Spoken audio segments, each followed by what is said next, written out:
Hi. Okay, so welcome back to the people I meet. So, people randomly send me Facebook invites. Alright, whatever, that's cool. I don't have kids, I don't have a job.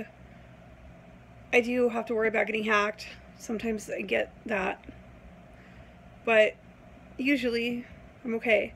You can only invite me if we're friends, if we have mutual friends. Yeah.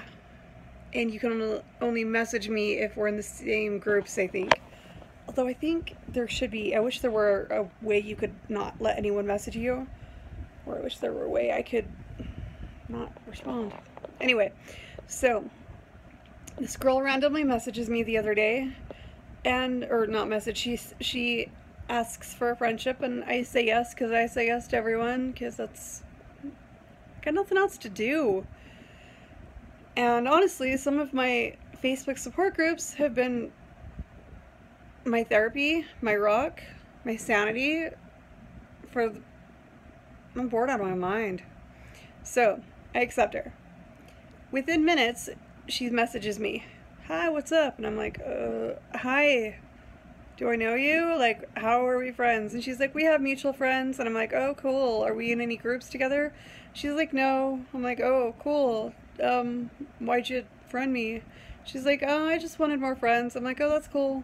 Alright, whatever." And then she's like, "Hey, why don't we text? Here's my number." And I'm like, "Oh, wow, that's really fast." Like, really fast. I'm like, let's just chat here for a minute.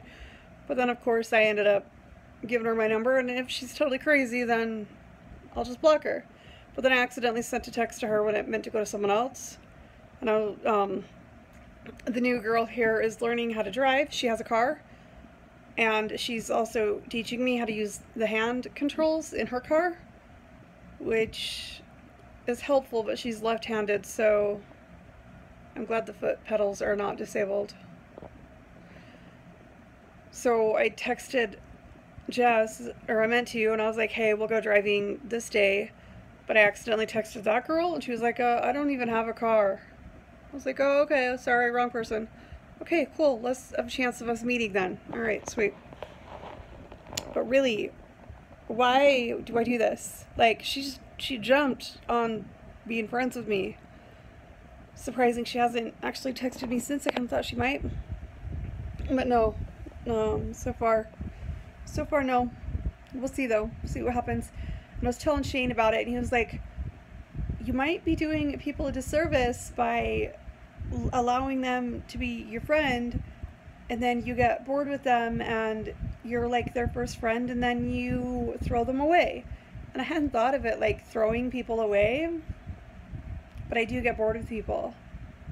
People who haven't ever made a friend, and then we meet in our 20s or 30s, and then I'm kind to them, and they are so excited that someone is kind to them, and then we're friends, and then I realize why they don't have any friends.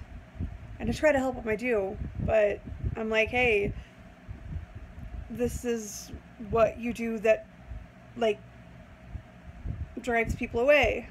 And then they don't get it, and they keep doing it, and so then I go away.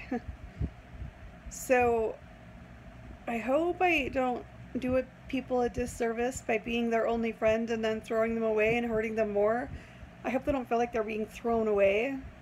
I'll admit, when people have thrown me away, yeah, it's really hurt. But they weren't my only friends. Maybe that's why I should stop doing that. The writer in me, like, kind of wants to see where the stories go. And the nice person in me, I'm nice to everyone. I'm friendly to everyone. And so I'll be friends with anyone until you're weird and clingy and creepy. And then I gotta throw you away. Yeah, maybe he's got a point there.